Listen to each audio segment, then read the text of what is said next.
Simplemente voy a leer una reflexión donde quien escribió esto decía: ni sacrificaré holocausto que nada me cueste.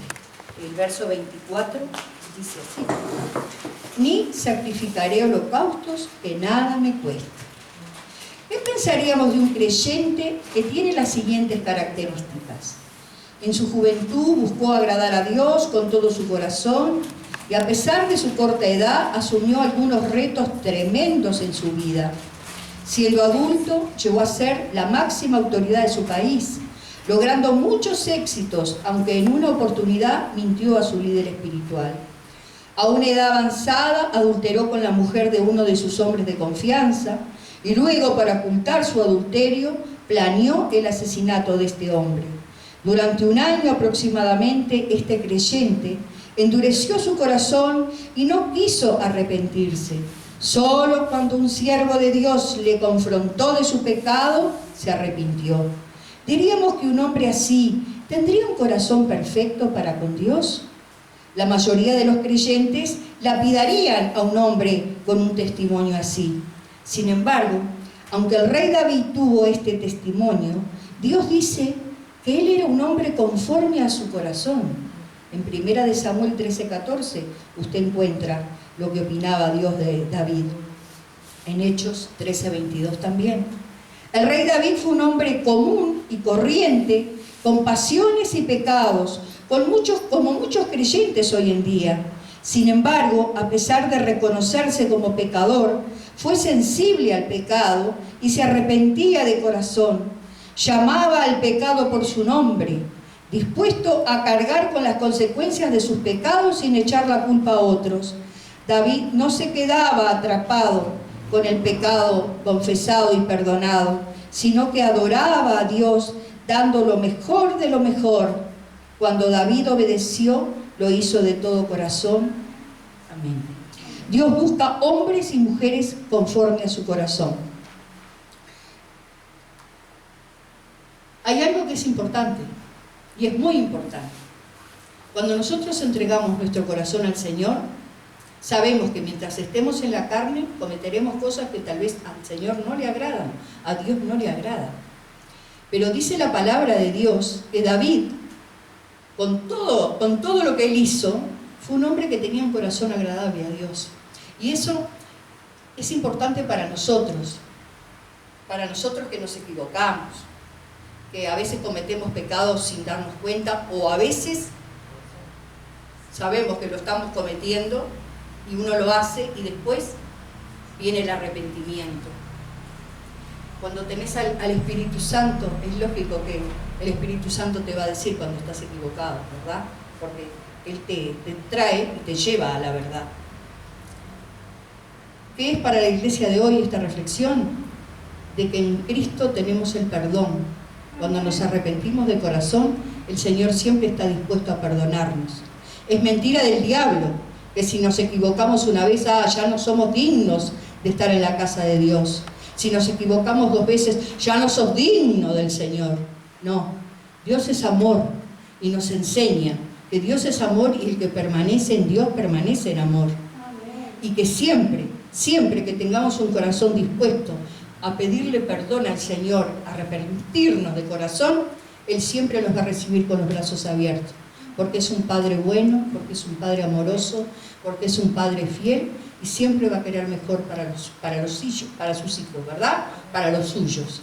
Así que en esta tarde le damos gracias a Dios por un David que nos enseña la Biblia, que a pesar de haber hecho tantas cosas feas, el Señor siempre le perdonó porque veía su corazón, lo conocía, sabía que Él era bueno, que se equivocaba, pero como dice el Salmo 51, se arrepentía de corazón y siempre pedía, ¿no?, que el Señor le renovara.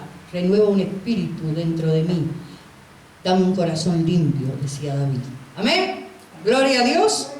¿Están contentos? Amén. Estamos en la casa del Señor. Estamos en la casa de Dios. Dice la palabra: 2 o 3 reunidos en su nombre, allí está el Señor en medio de ellos. Y ahora vamos a la palabra de Dios, que fue lo que Dios me estuvo ministrando en estos últimos 3-4 días, y la vamos a encontrar en el libro de Esther, ¿sí? El libro de Esther. Aleluya, la reina Esther. Que no crea que le fue tan fácil a Esther decir, uy, es reina, no le falta nada. Bueno, mire, Esther también las pasó, ¿sí? Y acá tenemos una Esther, que ya puede decir si la ha pasado o no, ¿verdad? El libro de Esther, capítulo 4, voy a leer del versículo 7 hasta el 17, pero más o menos le voy a contar la historia de esta heroína del pueblo de Dios. Diga, la historia de una heroína del pueblo de Dios. ¿Sabe por qué? Porque el hombre no mira como mira el hombre, Dios no mira como mira el hombre. Vivimos siempre en una sociedad súper machista, que parece que, y más en el mundo eclesiástico, parece que los hombres son los grandes ungidos y usados por Dios. Pero la historia del pueblo de Dios nos relata a mujeres de Dios que llevaron un liderazgo y que lograron librar de la muerte al pueblo de Dios. ¿Sabe por qué? Porque para Dios, esa diferencia que hace la humanidad, Él no la hace. Dice la palabra de Dios en el Nuevo Testamento que para Dios vale tanto una hija como un hijo. Para Dios los dos valen lo mismo.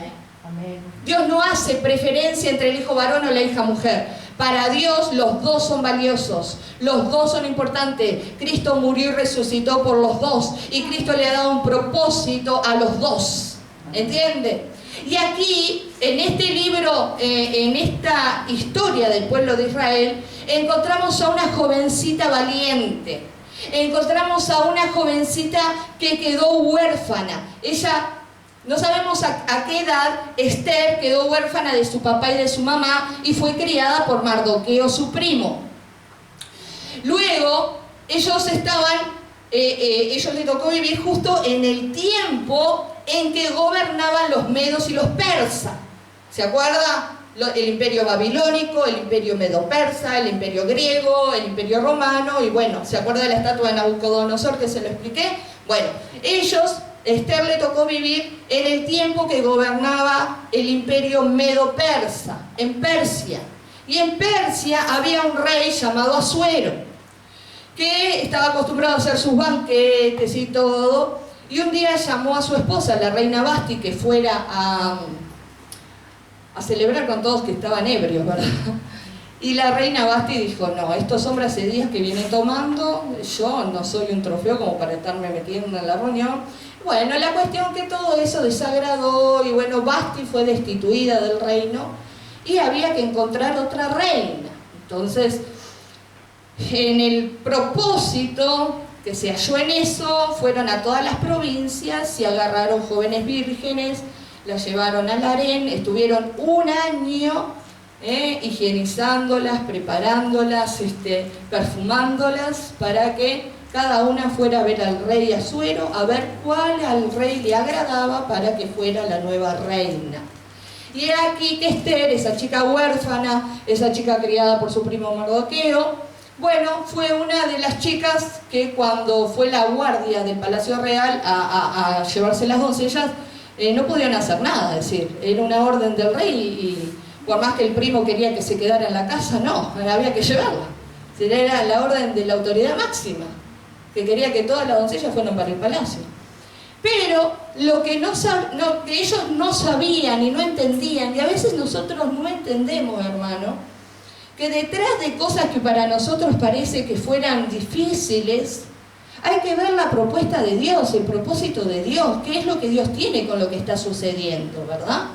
Porque siempre Dios tiene un plan. Fue como la vida de José, el hijo de Jacob. Dios tenía un plan, sus hermanos idearon contra él, pero es cierto, pero dice la palabra que a los que amamos a Dios todo ayuda para bien, y Dios tuvo un plan con José. Y Dios tenía un plan con esta jovencita, a esta huérfana, que Dios la convirtió en reina en Persia. Pero, ¿qué sucedió? que en ese gobierno no solo estaba el rey Asuero, habían otros que eran su mano derecha. Y hubo alguien que se convirtió en su mano derecha, llamado Amán, ¿sí? Que hasta el día de hoy, mire, yo escuchaba la otra vez, que dice que el nombre de Amán en Israel, entre los judíos, cuando es mencionado, los judíos miran y escupen en tierra y lo maldicen.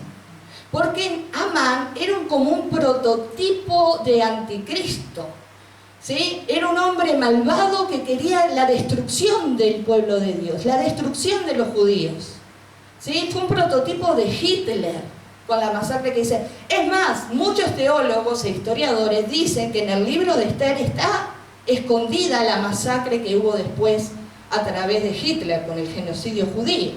Inclusive dice que está el número exacto de la cantidad de judíos que iban a morir. Entonces, como que la historia se repitió en el tiempo de Persia, se repitió después en el 1900 y pico, ¿verdad? No recuerdo ahora bien la fecha. 39. Entonces, que está eso de los 6 millones de judíos y todo eso. Bueno, pero ¿qué sucede? Que este hombre Amán, este prototipo de anticristo, porque anti, ¿qué quiere decir? Que se levanta en contra de todo lo que es Dios, anti-Dios, anti el pueblo de Dios. Entonces este hombre, ¿qué pasa? Empezó cada vez que veía, porque ¿qué pasó? Cuando llevaron a Esther al palacio, Mardoqueo, su primo, no se quedó en la provincia, se fue a las puertas del palacio para estar todos los días cerca a ver qué pasaba con Esther. Entonces este hombre Amán, cuando él salía de las puertas ahí, todo, él quería que la gente se doblegara ante él, hiciera reverencia. ¿Vieron lo que siempre busca Satanás? Ser adorado, que lo reverencien, que se postren ante él. Entonces, Mardoqueo, el primo de Esther, era el único que no se postraba. Entonces Amán empezó a maquinar. Porque usted sabe que hay obras de la carne que tienen cara. Por ejemplo, la ira tiene cara. Usted no es cualquier cosa no le genera ira, ¿verdad? Cuando algo le genera ira, eso por lo general tiene una cara. Usted ve a alguien que le generó ira y ahí ya... La alegría también tiene cara. Hay gente que usted la ve y le genera alegría.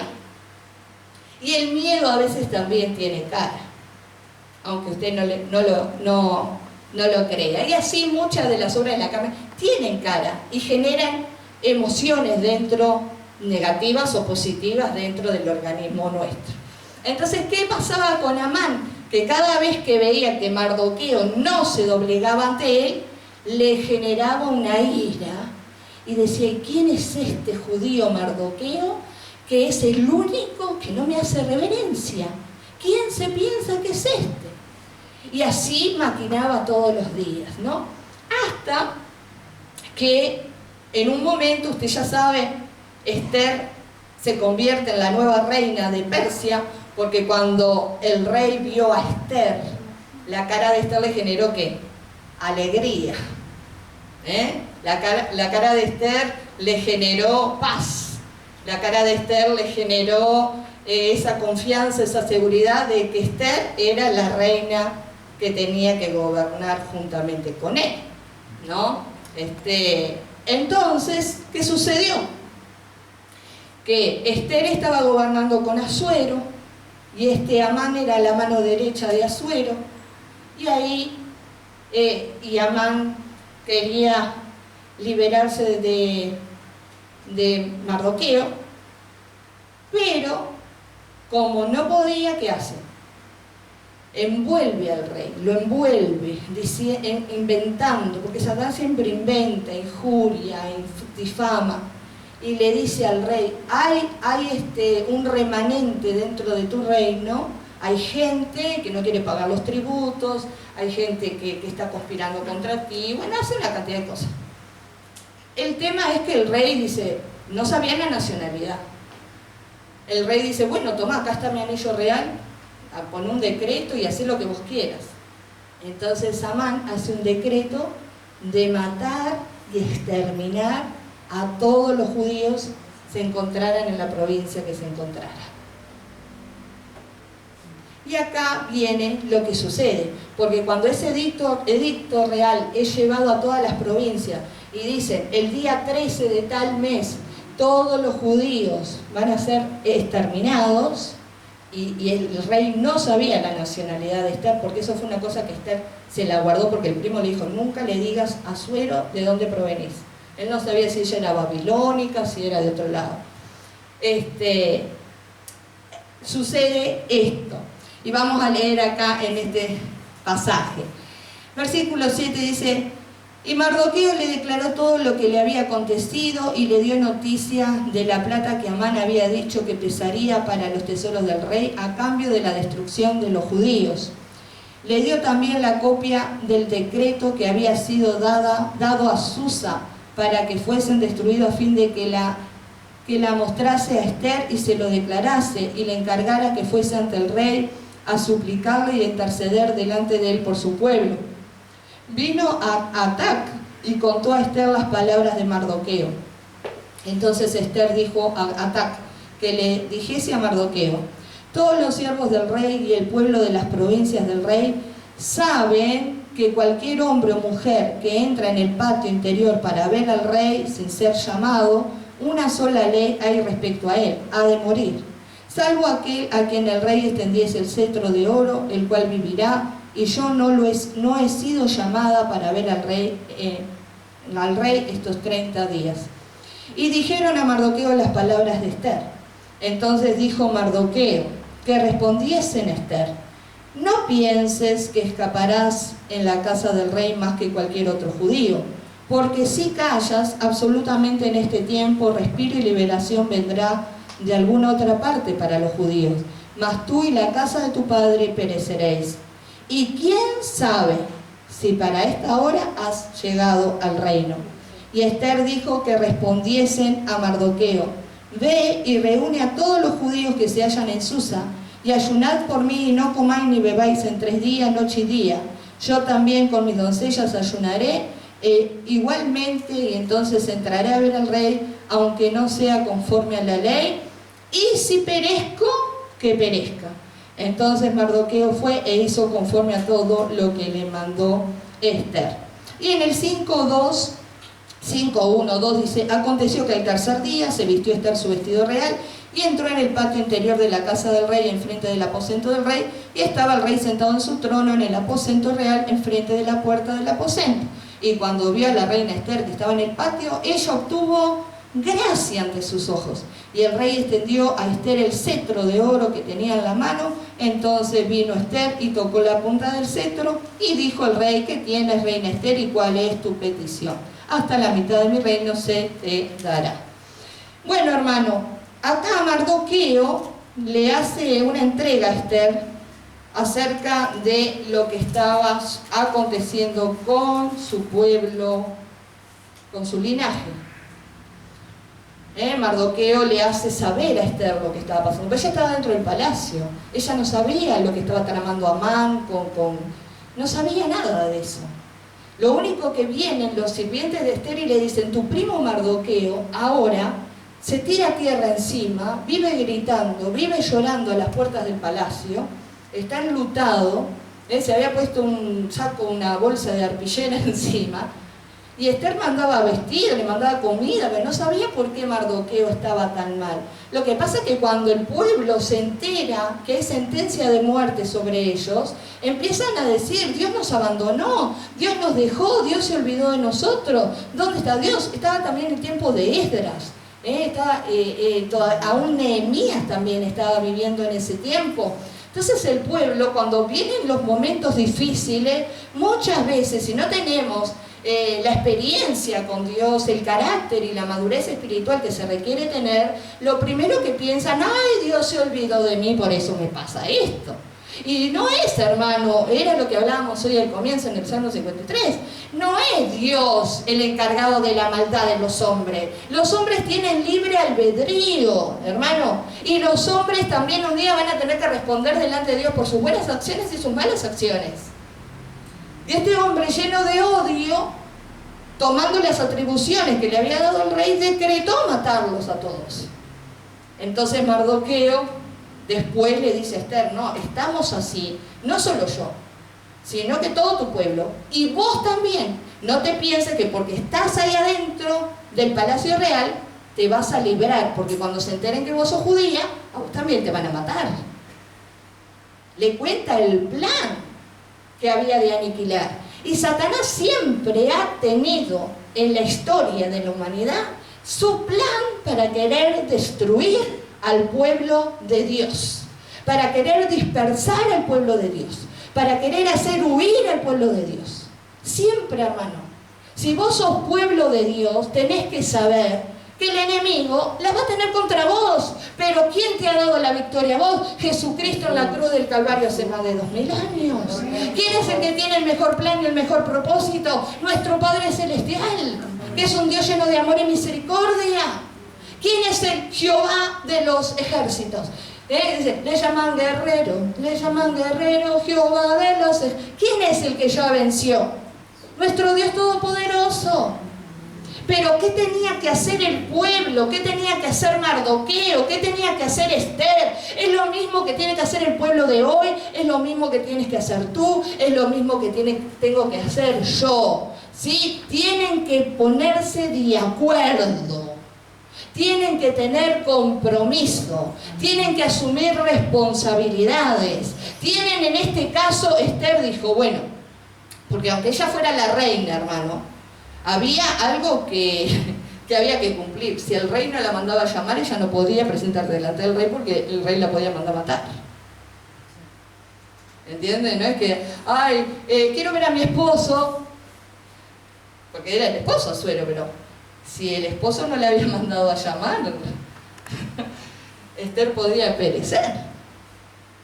Entonces tenemos a esta heroína, a esta jovencita, que cuando se entera de ese plan maquiavélico de Amán para matar al pueblo de Dios, destruir al pueblo de Dios, ella empieza a hacer un plan de acción. Y ese plan de acción, ella le dice que le digan a Mardoqueo, anda y decirle a todo el pueblo que por 3 días y 3 noches no coman nada, que ayunen por mí. Yo también voy a ayunar con mis criadas. Y me voy a presentar ante el rey. Y hay algo que tiene Esther, que es compromiso y palabra. Esta mujer joven pero valiente dijo, yo me voy a presentar, y si perezco, que perezca. Si tengo que morir por causa de esto, y bueno, y me muero, y ya está. ¿Qué hacer? Porque es mejor morir haciendo lo que Dios te mandó a hacer, hermano, que lejos de los caminos de Dios. Sansón murió también, es cierto, y con todo aquello filisteo, pero murió haciendo lo que Dios le mandó. Él nació para destruir filisteos y murió matando filisteos. Entonces, es mejor perecer haciendo lo que Dios nos mandó que perecer lejos de Él. Hay algo que nosotros tenemos que entender, que nosotros somos seres espirituales que habitamos en un cuerpo humano. Entonces, nuestro propósito en Dios va más allá de lo que nosotros podemos ver o pensar o creer. ¿Entiende? Y Esther, sin saber, se dio cuenta de eso. Su primo le dice, no sé, dice aquí en el versículo 14, y quién sabe si para esta hora ha llegado al palacio. Sí, todo lo que sucedió, que Vasti fuera destituida, que el rey mandara a buscar otra doncella, que ella cayera en gracia delante del rey, obviamente no era solo para que Esther viviera mejor, que la huérfana ahora tuviera para comer y tuviera una recámara real.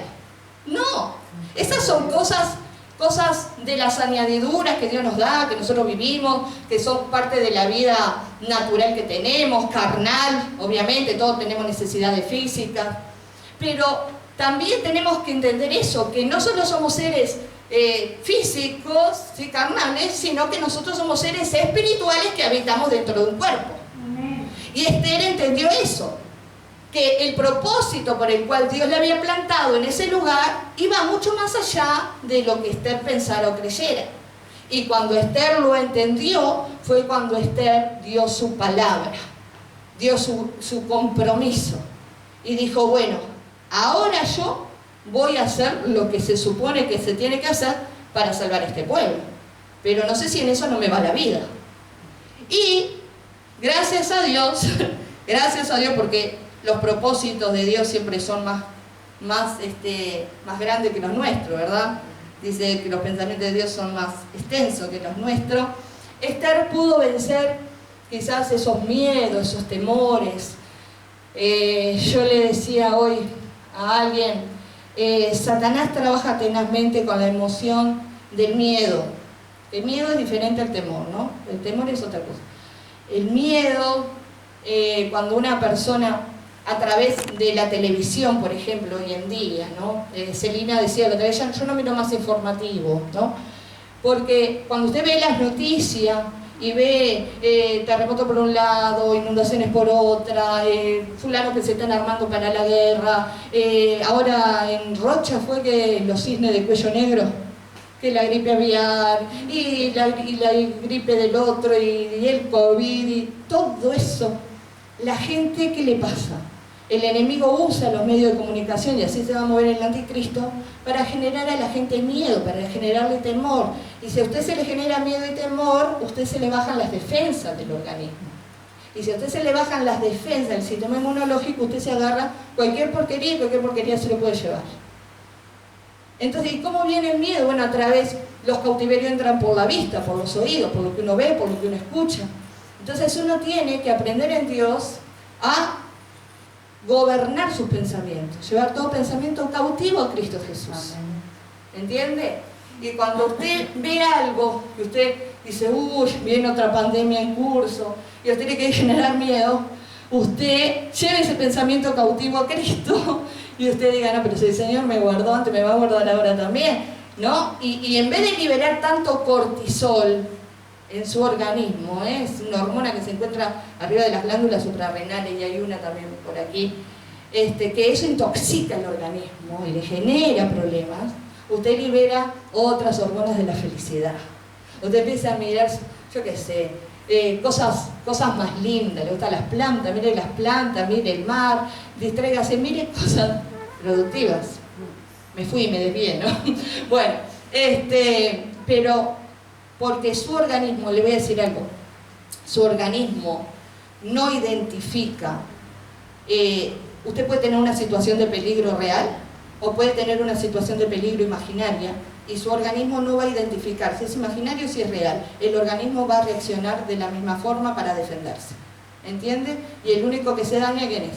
Usted. Entonces, el miedo es una de las armas que Satanás utilizó siempre para querer exterminar al pueblo de Dios. De acá sucedió eso. El pueblo de Dios le quiso venir el miedo de decir, bueno, ya tenemos sentencia, ¿y qué va a suceder? Pero es aquí que todo el pueblo se unió, todo el pueblo tuvo compromiso, todo el pueblo tuvo responsabilidad, y todo el pueblo hizo el ayuno de Esther, que es tan famoso en la Biblia, el ayuno de Esther, que fue un ayuno total, no fue un ayuno parcial, fue un ayuno total. Y cuando llegó la hora, cuando se terminaron esos 3 días de ayuno, Esther se preparó y fue y caminó hacia donde se encontraba el rey Asuero. ¿Y qué sucedió? Que el rey, cuando la ve, en vez de mandarla a matar, extiende el cetro y dice, ¿qué sucede, Esther? ¿Qué necesitas? Y ahí, bueno, ella hace todo su plan, dice, quiero que vengas tú y que venga Amán a un banquete que voy a dar en mi residencia. Entonces Amán estaba contento, dice, ay, la reina me quiere honrar a mí. Y iba y le decía a la mujer y a los hijos, ¿no? Y la mujer le decía, mira, cuando se enteren de lo que estás planeando, no sé si te van a honrar tanto. Y bueno, también Mardoqueo libra al rey de un atentado de muerte contra el rey. Bueno, después la historia es muy interesante. Ahora hacen el banquete, el rey le pregunta a Esther, ¿pero por qué causar el banquete? Decime qué querés. Y ella no le declara nada. Entonces le dice, lo que te pido es que mañana vengas de vuelta con Amán y le voy a hacer otro banquete. Y Amán, chocho de la vida, la reina me invita por segunda vez a la fiesta, a otra fiesta. Y ahí, en esa segunda vez, Esther le dice, lo que pasa, que le cuenta la verdad, ¿no? De que Amán, haciendo uso de la autoridad que el rey le había dado, había ordenado un decreto de exterminar al pueblo judío y que ella también era judía. Y ahí el rey, imagínense, otra vez me quedo sin reina. Esther le dice, si muere mi pueblo, muero yo. Y primero, claro, dice, ¿quién es ese el que dijo eso? Y ella, ahí, tu mano derecha, Amán, tu enemigo oculto, el que pensaste que peleaba por vos. Y dice que Amán, mire lo que es el Satanás planificando, ya había hecho una horca para Mardoqueo. Porque en realidad la rabia de él era con Mardoqueo, pero después ¿quién la ligó? Todo el pueblo. Amán había hecho una horca para Mardoqueo. Y el rey, cuando se enteró que los demás le dijeron, Amán tiene una horca preparada para Mardoqueo, el rey dijo, en esa misma horca que hizo para Mardoqueo, vayan y cuélguenlo a Amán. Y ahí, ¿sí? Dios hizo justicia y todos los que planificaron en contra del pueblo de Dios fueron destruidos. Pero después no quedó ahí, porque después dice el rey que un edicto firmado por el rey ya no se puede volver atrás. El rey no puede echar atrás de lo que ya iba a acontecer ese 13 del mes de Nisan, no era el otro, no me acuerdo. Entonces, ¿qué hace el rey? Pone a Mardoqueo, al primo de Esther, como mano derecha. Lo honra a Mardoqueo y le dice a Esther y a Mardoqueo, ustedes ahora hagan otro decreto. Les doy mi sello, mi anillo y firmen otro decreto. Que ese día 13 los judíos se armen de espada, de lanza y se defiendan cuando alguien los quiera atacar. Y sí, hermano, hubo mucho derramamiento de sangre, es cierto, porque muchos odiaban a ese pueblo, ¿verdad? Pero la mayoría del pueblo fue librado de la muerte y se preservó la vida del pueblo de Dios a través de ese otro decreto que hace Esther con Mardoqueo. Siempre, hermano, hay que esforzarse. Siempre hay que dar un poco más. Siempre hay que tener ese espíritu que dijo Pablo. Dios no nos ha dado espíritu de cobardía, sino espíritu de amor, de poder y de dominio propio. Los cobardes no heredan el reino de los cielos, hermano. Son los primeros que van en la lista de Apocalipsis 21 para allá abajo. Esther se despojó de eso. Mardoqueo se despojó de eso y todo el pueblo de Dios se despojó de eso. Y empezaron a invocar el nombre del Señor. Y Dios les entregó la victoria. Y el propósito de Dios prevaleció. Pero lo importante es la autoentrega de Esther. Lo importante es el compromiso y la responsabilidad del pueblo. Y bueno, y Dios escuchó el clamor de su pueblo y lo libró. Y Dios usó la vida de una mujer, con una jovencita valiente, para preservar la vida de todos los judíos. No fue un hombre el que usó, fue la vida de una mujer. Pero de una mujer que entendió que era un ser espiritual en un cuerpo humano que tenía que cumplir un propósito eterno. Y tú y yo también somos seres espirituales dentro de este cuerpo que nos sirve para movilizarnos, pero tenemos un propósito grande en Dios, un propósito eterno en Dios. No solo los años que estamos en esta tierra, sino aún más allá del cielo y las estrellas, allá donde está nuestro Señor y Maestro, tenemos un propósito eterno con Dios. Hermano, amemos más las cosas de Dios, pongamos más nuestra mirada en las cosas de arriba y no en las de esta tierra, que son perecederas, y hagamos lo que Dios nos mandó hacer conforme al propósito que Él diseñó para nosotros. Amén. Amén. Tengamos compromiso. Y seamos gente de palabra. De palabra. Hoy en día muchos dicen la palabra no vale nada. En los tiempos de antes la palabra bastaba. En los tiempos de antes se hacía un trato de la venta de algo y vos tenés mi palabra, te doy la mano, y eso se cumplía. Y hoy en día dicen la palabra no vale nada. Pero el pueblo de Dios es gente de palabra. La palabra de Dios nos motiva y nos dice que tú sí sea sí y tú no sea no. Jesús mismo dijo. Entonces, cuando uno le ha dicho sí al Señor, y bueno, hermano, uno es sí para todo. Es sí es como una topadora el sí de uno. Venga lo que venga, Señor, yo he decidido seguir a Cristo.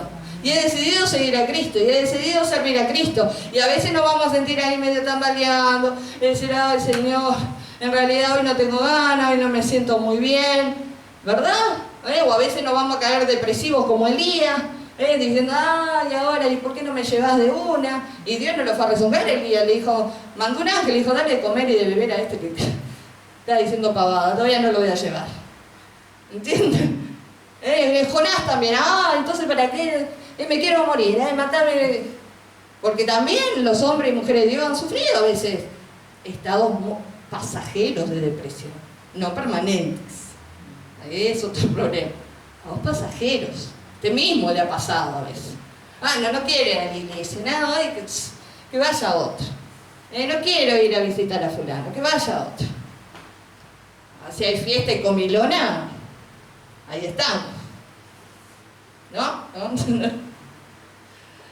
Pero Dios mira a todos, los que están cuando hay fiesta y comilona y los que están cuando no hay fiesta y comilona. Porque lo que hay es comilona de la palabra de Dios. Amén. Gloria a Dios. Y a su nombre. Y al pueblo de Dios. Amén. Vamos a ponernos de pie en esta tarde.